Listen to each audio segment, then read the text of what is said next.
العقارات واليومين دولت الفيديوز اللي ماليه الدنيا فايرال، انت اخدت اول كوميشن كام؟ كان 200,000. ما بتتحلش، مش هتتحل، وكان بيرفض كل البلانز اللي بتتباع. مش هتتحل. بس الكلام ده لو فضل موجود في الشركات، هو الشركات دي سونر اور ليتر فيروس هيموتك. ما تخليش البياع يفايت داخليا.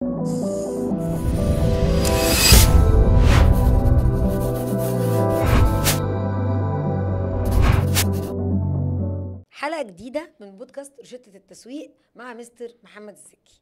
هنسال سؤال محير شويه وناس كتيره جدا بتهتم بيه. هل السيلز قادر يغير مسار شركه؟ يعني انا شركه بتعرض مثلا لديكلاين، عندي ديكلاين فيز، لما بيجيبونا في الكونسلتيشن انا كماركتنج ساعات بلاقيهم عملوا كل حاجه في الماركتنج، اجي بقى عند السيلز سيكشن ما بيدخلونيش وسطهم عشان اعرف مشاكلهم.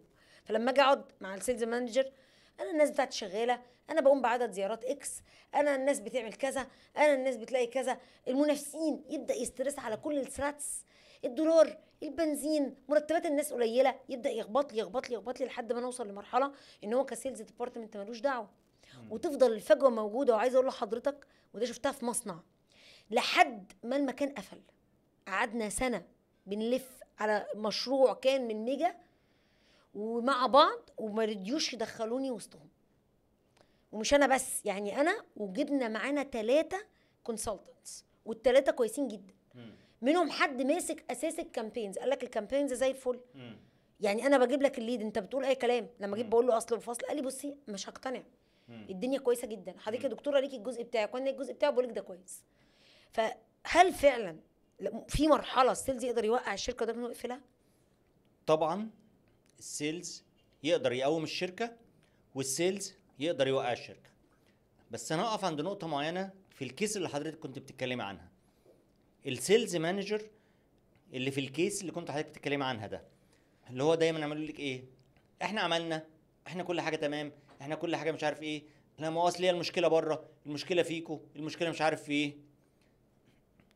ان كيس حضرتك، انا شخصيا لما بخش اي شركة از كونسلتنت وبلاقي اي حد من العينة دي من البني ادمين، او سواء بقى كان سيلز مانجر، حد من السيلز تيم، اي حاجة، هو اول خطوة لازم تتاخد مع الشخصية اللي بالشكل ده ايه؟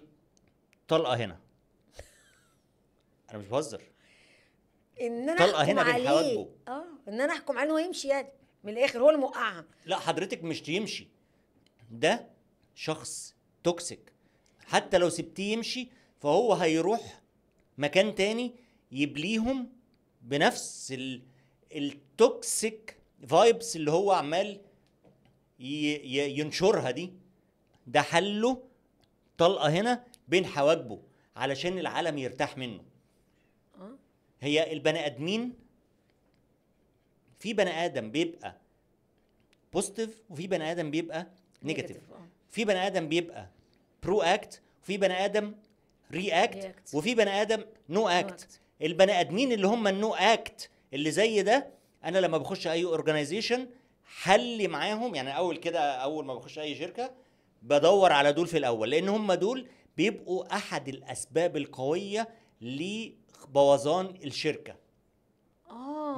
فاول حاجه بعملها بتخلص منهم دول، تخلص منهم. بعد كده بقى تعالى ايه؟ نحل. تعالوا بعد كده نشوف مشاكلنا فين، نعمل الجاب اناليسيس بتاعنا، نشوف احنا اللي احنا فيه ده ايه اسبابه، ونبتدي نحل. اي حاجة في الدنيا قابلة للحل، صدقوني مهما كانت المشكلة كبيرة هي قابلة للحل. السيلز له دور كبير في حل المشاكل. طبعا السيلز عمود اساسي في نجاح الشركة او فشلها طبعا، بس مش هو العمود الوحيد. اي اورجانيزيشن بتقوم على مجموعة من العوامل، الفاكتورز كلها يعني. طبعا في عندك سيلز اند ماركتنج، دول عمود. في عندك فاينانس، ده عمود. في عندك برودكشن، ده عمود. تمام؟ في عواميد اساسيه للاورجانيزيشن. ما ينفعش نقول ايه لو احنا واثقين ان كل العواميد التانية مظبوطه، اوكي خلاص تعالوا بقى نشوف مشكله السيلز فين. لكن ما هو ممكن تكون المشكله مش سيلز بس ولا ماركتنج بس، لكن لو سيلز لا طبعا تتحل وامرها بسيط. ويعني اكم من شركات دخلناها وكان في مشاكل في السيلز وحلناها. فالسيلز فعلا اجابه لسؤال حضرتك، السيلز يقدر يوقع شركه، والسيلز يقدر يقوم شركه، او يكون من المعايير الاساسيه لنجاح الشركه او لفشلها. طب خلي السؤال يبقى صعباني شويه. ساعات بدخل فاميلي بزنس، حاجه كده فهمتني. فاميلي بزنس، فهو ابن اخته وابن خالته اهل ثقه طالعين مع بعض، هم طالعين الثقة. مع بعض. يعني ده اخو مراتي، انا ما اقدرش اتكلم يا فندم ازاي. انا مثلا لما باجي اخبط في الناس دي، هو كده تخبيط مباشر، انت خط احمر. خط احمر. ويبدا هو يهاجم. هو مش بيدافع بقى، بيهاجم لمجرد حمايه نفسه.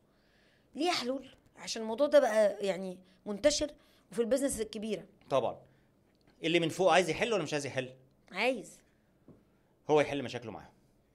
اذروايز انا لما بخش حاجه بالشكل ده بقول له انا هقول لحضرتك من فوق المشكله هنا، انت لو ما ساعدتنيش شكرا سلام عليكم.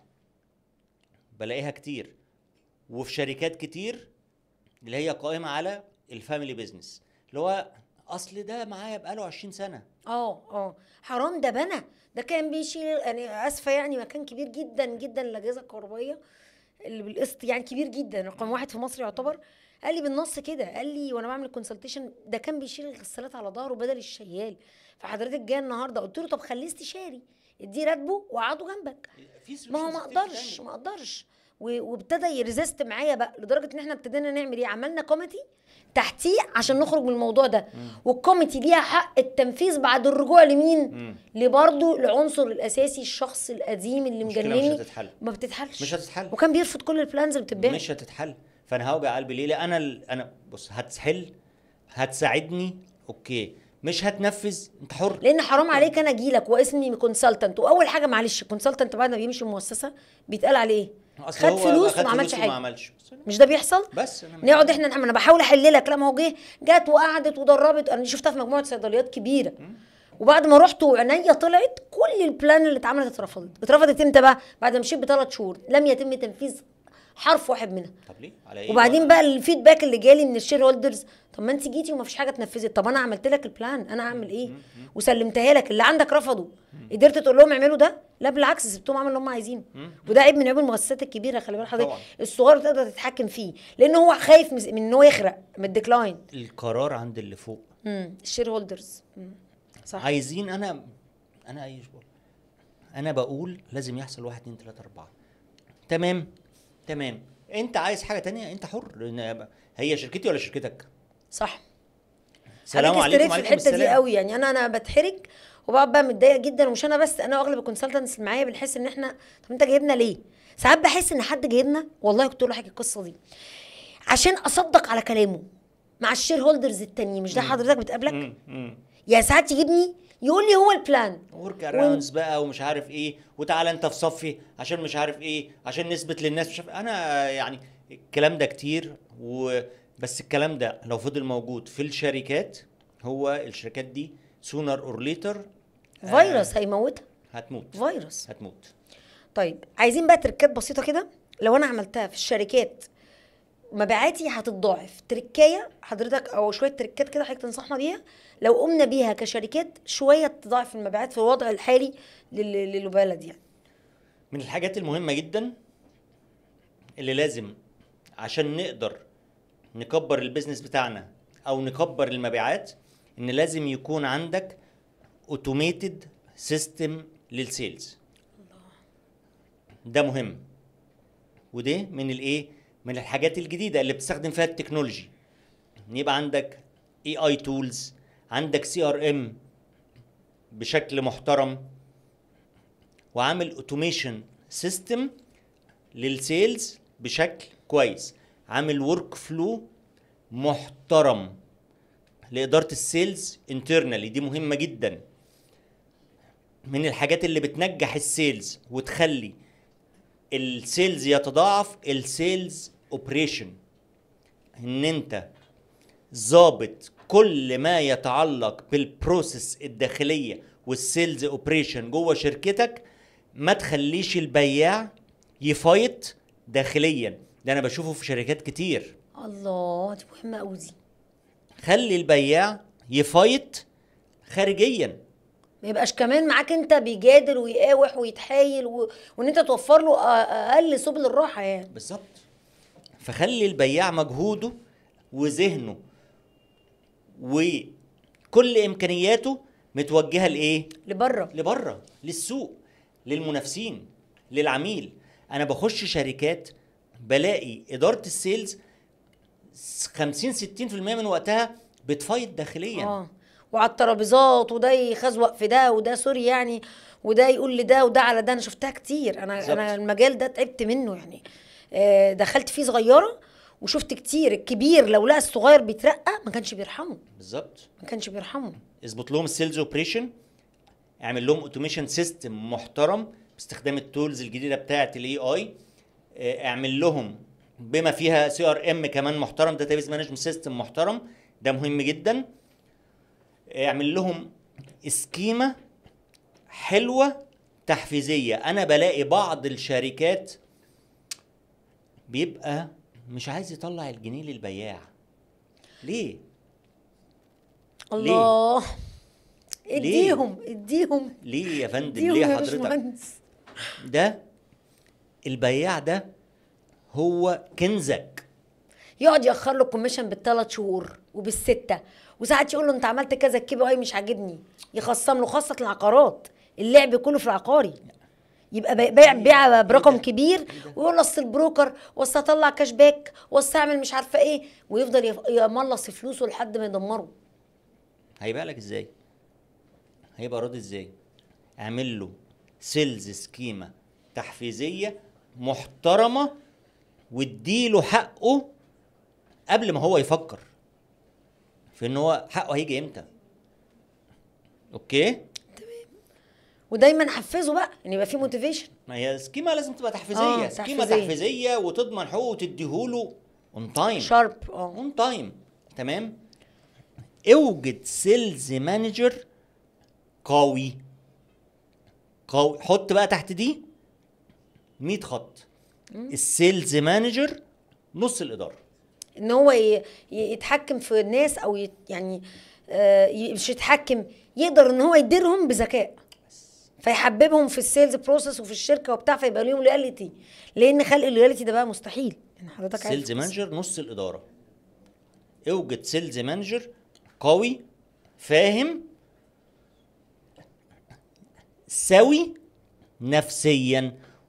سيلز مانجر قوي حط تحتها 100 خط، وتحت سيلز مانجر قوي سوي نفسيا حط تحتها 1000 خط. اوجد بقى كمان انفايرمنت داخليه هيلثي. ده HR بقى. كان معانا HR كونسلتنتس كده وحكى القصه دي، قال احنا الاساس، المفروض احنا اللي نعمل ده، وللاسف في الشركات ما بيحصلش. بس لما هتعمل الاليمنتس دي كلها صدقني مبيعاتك هتتضاعف. طبعا بقى مختار بياعين كويسين مدربهم. حضرتك نقلتني على السؤال اللي بعده. نجيب سيلز كويس منين؟ يعني ايه الشانل؟ احنا بنعمل اعلانات كتيره ونطلب، اول سؤال في التليفون حتى يسال السكرتاريه عندنا كام والكوميشن قد ايه قبل ما يتحرك. مش عايز يجي الانترفيو. طب انا انتوا وعاد انا ساكن بعيد، احنا نلاقيهم فين؟ بسم الله الرحمن الرحيم. الاجابه تونس. عندك حق. مفيش بياعين في السوق. مصر فيها مصيبه. ايوه يعني في المبيعات. يعني انا مش لوحدي. لا احنا بندور كتير. مصر فيها مصيبه حاليا في المبيعات، والمصيبه دي راجعه لتراكمات كتير جدا والاسباب كتير جدا. من اقواهم سوق العقارات والممارسات اللي حصلت فيه في الفتره الاخيره. ممارسات خاطئه كتير ادت الى ان سوق المبيعات يبوظ. نقلتني للسؤال اللي بعده. العقارات واليومين دولت الفيديوز اللي ماليه الدنيا فايرال، انت اخدت اول كوميشن كام؟ كان 200,000، كان 600، كان 700. فطبعا انا واحد سيلز مثلا شغال في شركه ادويه، يوم ما اتمعظم تارجتي بيوصل ل 10,000 جنيه ولا حاجه، اسمع رقم زي ده. انا ما اشتغلش في السوق الطبي بقى، ده انا اجري على العقارات. بقيت اي حد قبله انا بروكر اللي هو سمسار يعني. ما هو انت دلوقتي ايه؟ حضرتك جاوبتي على الايه؟ على الممارسات، ذكرت مثال للممارسات الخاطئه. هو سوق العقارات عمل ايه؟ سوق العقارات لم شباب الفريش جراد اللي موجودين، شركات معينه باسامي كبيره مش هنذكر اساميهم، معروفين، بس هي معروفه، كميات. انت بتخش فرع لشركه من الشركات دي تلاقي قاعد اوضه فيها بال200 وال300 بياع بتوع التايم شير وبتوع تايم شير وشركات كتير. فممارسات غلط. يعمل ايه؟ ياخد الشباب ارميه في وسط البحر وهو ما يعرفش حاجه. فيعمل ايه؟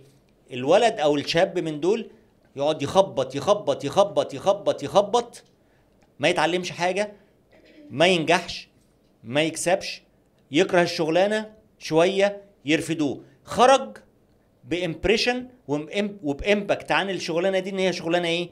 مقرفه، مش كويسه، كرهها. نشر الكلام ده، ناس كرهت السيلز، تتكرر.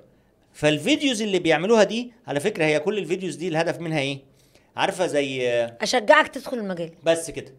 هو ده الاوبجيكت. عايز اجيبك، عايز اشد رجلك. وخلي بالك عارفه زي اللي حضرتك بيطلع يقول لك ايه؟ انت لازم، انت لو ما بتكسبش $10,000 في الشهر انت ما هو بيعمل ايه؟ لا تخلو هو حلقه بيعيشك. ليه من ما فيش حد بيقعد معايا إلا لما بيقولها، على فكره بيقول فعلا اللي بينتقد الحته دي. انت هو بيعمل ايه؟ هو بيعيشك في وهم علشان تصدقه.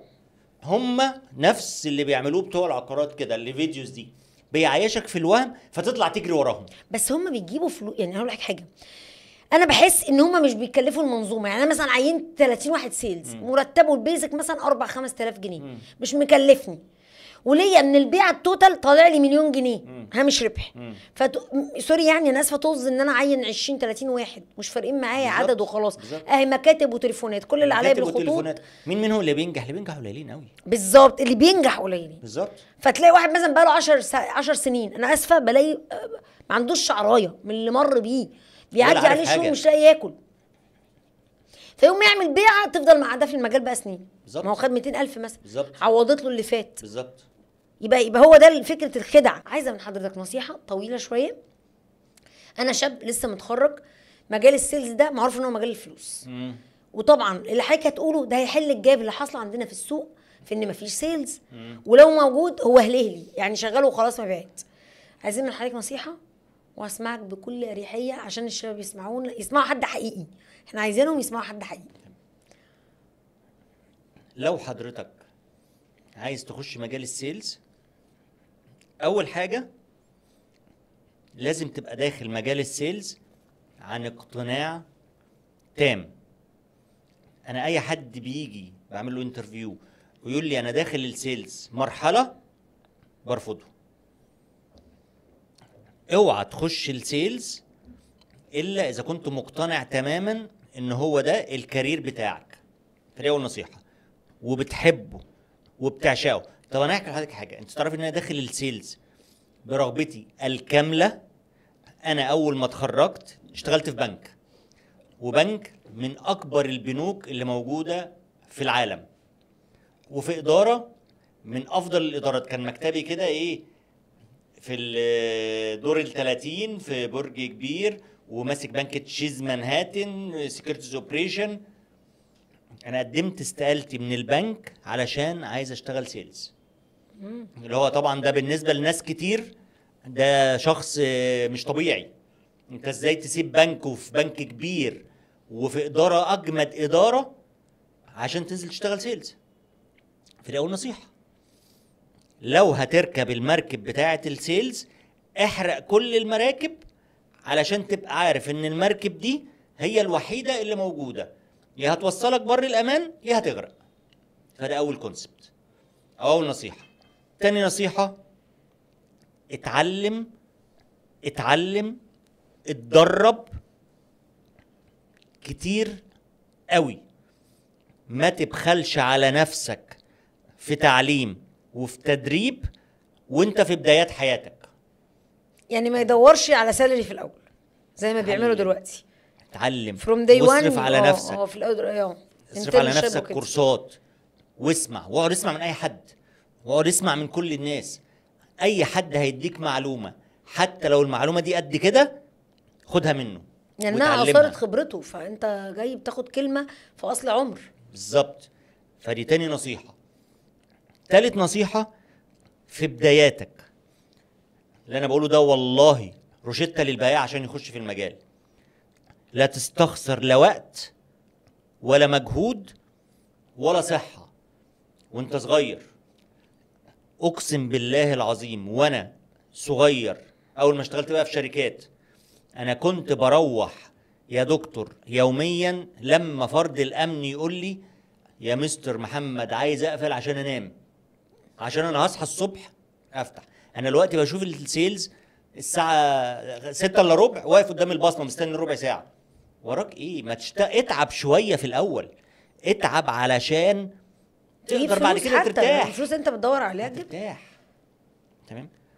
رابع نصيحه، انزل اشتغل لو ببلاش، بس اهم حاجه تكون مع شركه محترمه فيها مدير شاطر، سبورتر، مدير شاطر سوي نفسيا، نفس السوي النفسيه اللي قلت لك تحتها كذا خط يعلمك. لو دول اتوفروا لك وعملت ده صدقني هتنجح في مجال السيلز جدا جدا جدا، وهتبقى حد متميز وهتكسب فلوس كويسه، وهتبقى من الناس اللي بيشار اليها بالبنان في الشركه اللي انت فيها وفي المجتمع اللي انت فيه. يعني انا مبسوطه جدا. طب سؤال، عايزين ننصحهم في الحته السايكو اللي هي البيرسونال. كتير مننا بيبقى عنده مشاكل وعنده حاجات في حياته وعنده عراقيل بره مجال البيزنس، مر بحاجات، هو نفسيا عنده مشاكل نفسيه. وبيحاول. اغلب الشباب دلوقتي يا دكتور بيروحوا لدكاتره نفسيين من بدري قوي. انت بتلاقيه والله 15 16 سنه. زمان ما كانش فيه الكلام ده. يعني انا معانا دكتور نفسي ماسكين له الكونسلتيشن بيقول لي انا مخضوض.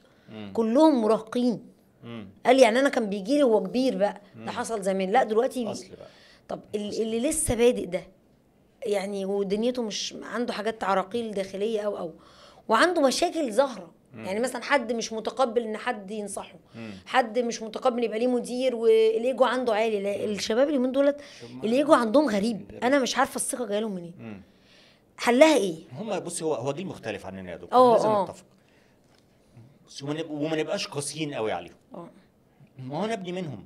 وابني هو بيحس ان هو يعني لما اقول له تعالى اتدرب وعنده 13 14 سنه واقول له اتدرب في حاجه يقول لي ليه بكام في الشهر؟ كام في الشهر؟ هو انت عندك ايه تقدمه؟ هو الجيل ده طلع لقى ايه؟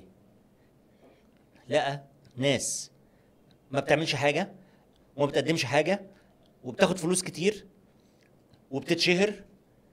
احنا بقينا في مجتمع مختلف، فما تلوميهمش، احنا مش هنلومهم، بس بالراحه ناخد بايديهم ونعلمهم.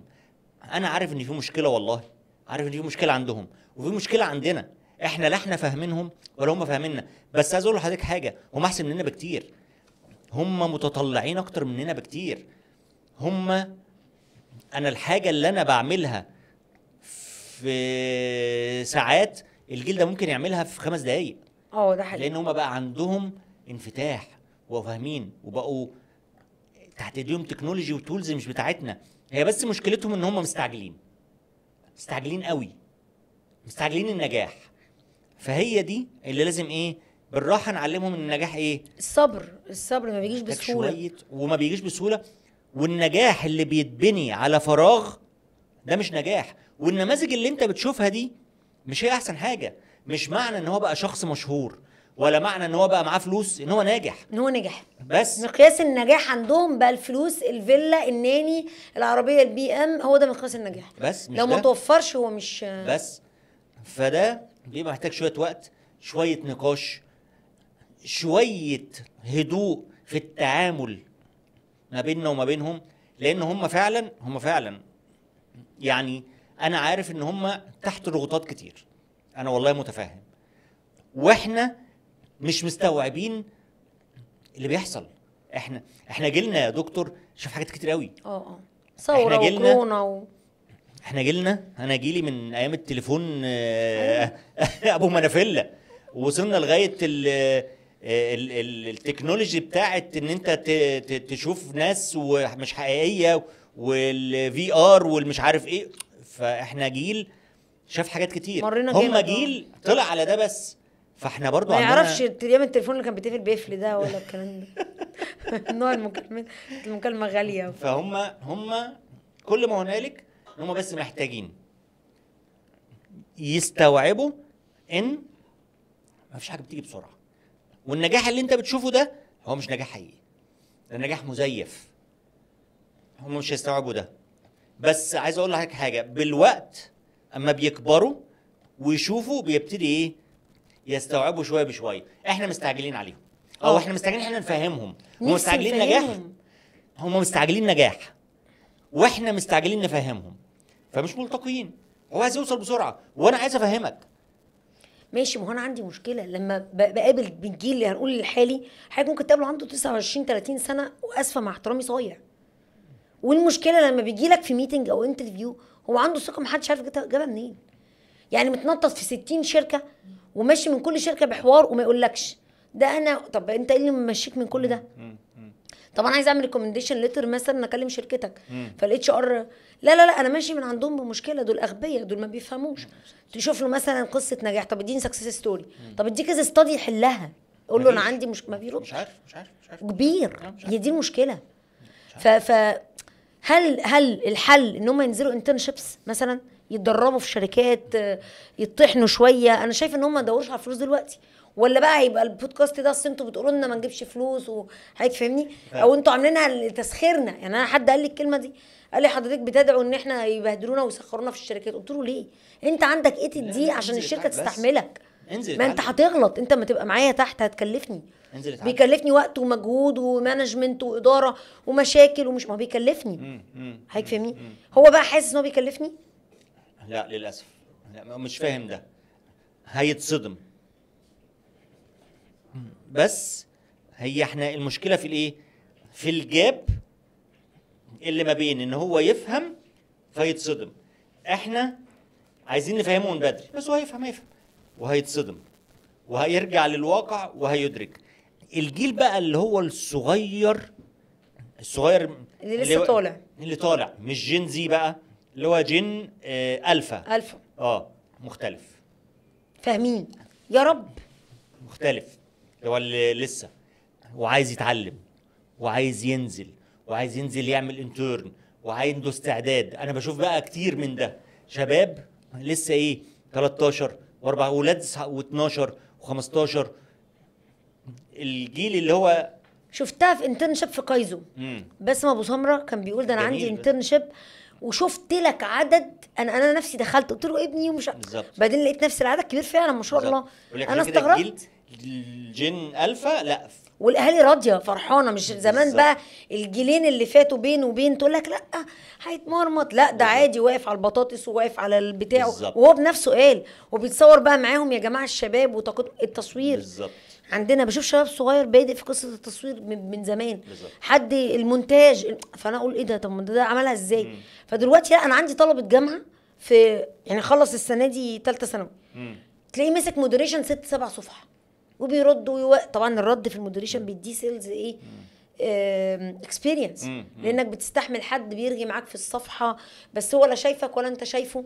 فده صعبه ومش كل الناس تستحملها. وانك تقعد بالموبايل احسن ما تقعد بتعملش حاجه وقاعد بتودي فيديوهات وتجيبها، لا ده انت بتعمل حاجه كويسه وليها خبره. فده حقيقي. انت كده حاجه طمنتني. يعني يبقى احنا اللعب عندنا في الجيل اللي احنا بندور دلوقتي على هياخد فتره هيفوق، بس هي شويه وهتعدي. هما ابتدوا يفوقوا في ايه؟ يقول لك انا الوقت فاتني. يعني لما يقعد مع نفسه انا الوقت فاتني، انا كان ممكن اعمل حاجات تانية وحاسس اللي حواليا يسبقوني مثلا. بالظبط. طب تمام. في بقى حاجه كده ان انا اقنع حد ازاي امارس على مخي ان هو يقتنع بالمنتج وانا مش مقتنع بيه، ودي هدخل فيها الحلال والحرام بقى. يعني من وجهه نظر حضرتك. انا مش مقتنع اساسا بده. كليرلي. يعني انا مقتنع ان البياع علشان يعرف يبيع الحاجه لازم يكون مقتنع فيها. انا دي مدرستي، هي مدارس. في ناس ممكن تبيع حاجه، هقول لك حاجه يا دكتور، انا دايما بتلاقي لي اراء كده بره الصندوق او السيرب او بره الصندوق. يعني في بيقول لك لا بقى البياع يبيع اي حاجه، سواء حبيبها مش حاببها، مقتنع بيها مش مقتنع بيها. انا ما بحبش ده. انا بحب ان البياع او السيلز علشان تقدر تنجح وتبيع صح لازم تكون مقتنع بالمنتج وحبه. ولو جالك اخوك يشتريه فانت ايه تعمل له ريكومنديشن ليه. لو انت مش مقتنع بالمنتج ومش حبه وجالك اخوك تبيعه يشتريه هتبيعه له صح؟ هتقول له اوعى ده في عيوب كذا كذا ومش عارف. بس فانت عملت ده علشان اخوك. طب ما انت مش هتعمل ده عشان عميل ما تعرفوش صح؟ يبقى انت هنا ايه؟ نصاب مضلل. مضلل بالظبط. وده في شبه حرمانيه بالنسبه لي انا على الاقل. لا هو انا مقتنعه. بالنسبة ده في لي أنا العقارات، انا بشوف في العقارات حضرتك والتسليم في خلال سنه، في ناس لحد النهارده 7 سنين ما بس. استلموش، بس كده. وقواضي مرفوعه واقساط مدفوعه. بس كده. السيلز بقى تعالى اساله انت راضي وضميرك مرتاح؟ اه يا دكتور وايه المشكله؟ لا انا بقى مالي، انا قالوا لي وبعت. طب انت سالت؟ يعني انت أنا ما بقى مش شكتش في المطور نفسه اللي بنى؟ ودي بشوفها كتير، وعايز واحد فلوسهم كتيره جدا والله. انا مش من هو واخد المدرسه دي. الفلوس وعارف. لا انا مش من المدرسه دي. انا من المدرسه بتاعت ايه؟ لو العميل اللي قدامك مش مصلحته معاك ومع الحاجه اللي هيشتريها منك قول له مصلحتك مش معايا ومش مع المنتج بتاعي وما تشتريش مني. والله الله يبارك لك حقيقي، الله يبارك لحضرتك. دي لان مدرستي. مش كل الناس انا عايز اقول لحضرتك، انا لما باجي اخد منتج جديد وادرب السيلز، نكون مثلا هنفتح في مولز وادرب البنات اللي هتقف تبيع البرودكت نفسه، فالبنت اقول لها خدي المنتج جربيه، ما تقولي يعني قبل ما نقعد مع بعض ولا نتكلم ماركتنج وتتكلمي مع الناس وازاي تبيعي والكلام ده كله. هي بتبقى جايه شاطره، فالبنت تجربه فتتصل دكتور معلش المنتج جريزي قوي، المنتج عامل زي المايه في حته كذا، المنتج ساح على وشي. اقول لها اللي قلتيه ده كله هو اللي هتقوليه للعميل. يعني مثلا ما تكدبيش، مش يوم حر وتقولي لها حطي المرطب انت واثقه متاكده ان هو هيسيح على وشها او مش كويس. صن بلوك مثلا وانت شفتيه فيه مميزات تحفه، اتكلمي عنها عشان انت جربتيه. ده بشوفه في الميك اب في الشركات الكبيره زي تشيك لام وغيرها، لما بييجوا يبيعوا هي بتعمل ايه؟ بتريح دماغها، بتجيب لك المرايه المقعره دي توريك عيوب وشك، تمام شفتها والدنيا حط ها ده اختفى ده اختفى ده اختفى هتشتري. هي مش عايزه حاجه اكتر من كده. البنت اللي واقفه بتساعدك بس في الالوان، تاخدي ده افتح ده اغمق وخلاص. لكن الشركه نفسها عملت ايه؟ هي بتقولك انت شوف عيوب نفسك وانا هبيع لك عليه، بتحسسك موضوع كبير. شركات اللحقن، هل حضرتك حد يصدق ان الشعب كله النهارده بقى عنده بوز البطه؟ الستات كلها يعني بجد مش طبيعي، شكلها غريب بقى، موضه غيروا خلقه ربنا اتغيرت بالشكل كله اتغير. شوف بقى السيلز اللي شغال في المجال ده حضرتك بقى، يعني انا بتعلم منهم. تبقى بنت صغيره كده في السن وتبص كده، انا بقى ايه بروح بقى بلايند كلاينت، يعني بروح عميل خفي عشان اشوف الدنيا، فاقعد بقى اشوف بقى ببيع ازاي وكده. تقولي ليه حضرتك السن حضرتك مش بتهتمي ببشرتك تسودها في وشي، تخليك عايز تروح تولع تقوم تنتحر. تنتحر. انا ازاي عايشه من غير ما اعمل الحاجات دي؟ والله انا اعرف ناس اقسم لك بالله بيبقى مادياتهم زيرو، وتلاقي الست استلفت وعملت جمعيه وراحت حقنت وعملت وتكلمك ما عندهاش تعبيرات وش، يعني على طول مش معروف لها وبقها منفوخ ومش معروف هي مستغربه، طب هي قلقانه. وشوف بقى الماركتنج مانجر بتاع الشركه دي ما حقنش قبل كده، الست ما حقنتش ولا مره طبعا، وتتكلم تقول لي لا وانا هي عارفه الاضرار، تقول لي احقن بايزن في وشي واعمل واسوي ليه وانا اعمل ده ليه، انا اعرف اضراره انا. طب ده انت بتبيعي تقول لي لا البنات السيلز لما بيجوا الشركات دي بيخلوهم يحقنوا. يعني البنت بتبقى ايقونه، بيختاروها ايقونه وشكلها حلو جدا عشان قدام العميله انا زيك اهو. هخطف بقى حضرتك في سؤال صغير. لما كنت بروح معارض العربيات للبي ام والمرسيدس والهوندا والحاجات دي، كنت بلاقيهم بينقوا البنات بشكل معين بكاركترستكس معينه، ولما ده مثلا في العربيات، لما بروح مثلا معرض الكتاب بلاقي الكاركترستكس دي مش موجوده. سببها ايه؟ يعني انا مثلا باجي انقي بنت بشكل قصدي يعني اكتر بتبقى شكلها رفيعه، لبسها صغير، الجيب القصيره، مش الشعر اشرز بقى ما بيهتموش بجزء السيلز. اوكي، ده ليه؟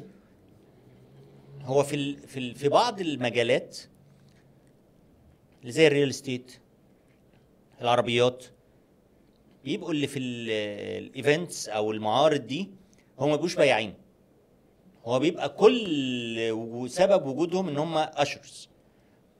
تجذب انتباه العميل، تديله فلاير علشان العميل يخش جوه المكان بتاع الشركه، يقعد بقى جوه مع السيلز. فهم بيختاروهم بس ايه؟ كواجهه، لكن هم مش سيلز. في مدارس بتعتمد على التكنيكس دي، بس هي التكنيكس ان ايثيكال، انا ما بحبهاش. ايوه هو ده اللي انا مستني حضرتك. ده بقى انت عماله تشديني لحاجات وانا هنخرج من انا عارف المشهد. ان انا بعد الحلقه دي هنقعد في البيت. مش قاعدين براحتنا، هنقعد في البيت بقى. خلينا نبص على الجانبين. في الجانب اللي بيستخدموهم كاشرز، جاست ان انت بس ايه، تمام، واجهه عشان العميل يبقى شكلنا حلو قدامك. وفي بعض الشركات بتستخدم التكنيكس دي، وهي تكنيكس ان ايثيكال. انا كنت عامل فيديو كامل عن الموضوع ده يعني قبل كده. ان ايثيكال ان هي، وفي بعض العملاء سوري في اللفظ يعني بتنساق ورا الحاجات دي، وده مش صح ومش حاجه محترمه. أنا كنت في معرض سيارات في دوله ما، يعني مش شركه هينفع اقول اكتر من كده يا دكتور علشان الحلقه تعدي على خير ارجوكي. هنبقى مؤدبين خلاص. اصل انا كنت عايزه افتح الموضوع ده جدا. يعني بينقوا الولد بادي بيلدينج، مخه ده ممسوح. يعني انا بحسه ما بيفكرش، هو شكل بس. بينقوا الولد مثلا بادي بيلدينج، وبحس هو ما عندوش، سوري اسفه والله العظيم لو اتكلم هتصدع عليك، هتصدع. البنت كل ربع ساعه تروح التويليت تحط ميك اب وترجع يعني. وبعدين بقى ساعات يغلطوا ما يجيبوش سيلز اصلا. بيعتمد ان الاشر هو اساس البيع. ودي بتبقى حاجه انا مش قادره افهمها، خصوصا في العربيات. يعني شركه بي ام ومرسيدس في الايفنت ده انا فاكراها كويس جدا. كان بي ام كانت جايبه 6 أو 7 بنات، مرسيدس كانت جايبه بنات وولاد. حضرتك كانك داخل جيم على الشمال وكوافير على اليمين يعني. يا دكتور خلي الحلقه تعدي ارجوك. هبقى مؤدبه. المشكله بقى ان رجل الاعمال بيدخل والله ما بيبص على نوع العربيه. يعني هم ناجحين، يعني هو اللي شايف اللي عمل كده فاهم. بس خلاص هم عارفين هم بيعملوا ايه، وده تكنيك يعني مش غلط، يعني مش غلط. خلاص كده احنا الحلقه دي هتحبسنا، تعمل لنا مشاكل. خلينا انا اتشرفت ربنا بوجود يخليك يا حضرتك دكتور، والله. الشرف ليا والله. وحقيقي انبسطت. ويا رب ان شاء الله يجعل باذن الله الحلقه دي في صدقه علم حضرتك يا رب. واحنا بنشكر حضرتك بجد. وحقيقي انا استفدت من حاجه معلومات يعني قيمه. وان شاء الله البودكاست ده باذن الله يعني كلكم تستفيدوا منه زي ما انا استفدت كده. بشكر حضرتك. انا اللي اتشرفت بوجودي مع حضرتك يا دكتور. يا رب يخليك، ربنا يجعله في ميزان حسناتك يا رب يخليك. ومن نجاح لنجاح يا رب. حضرتك معانا في النجاح بقى، هنخطفك في سيزون 2 ان شاء الله. ان شاء الله رب العالمين. ده يشرفني يا دكتور. انا اتشرفت بحضرتك والله. شكرا يا شباب ودمتم سالمين. باي باي.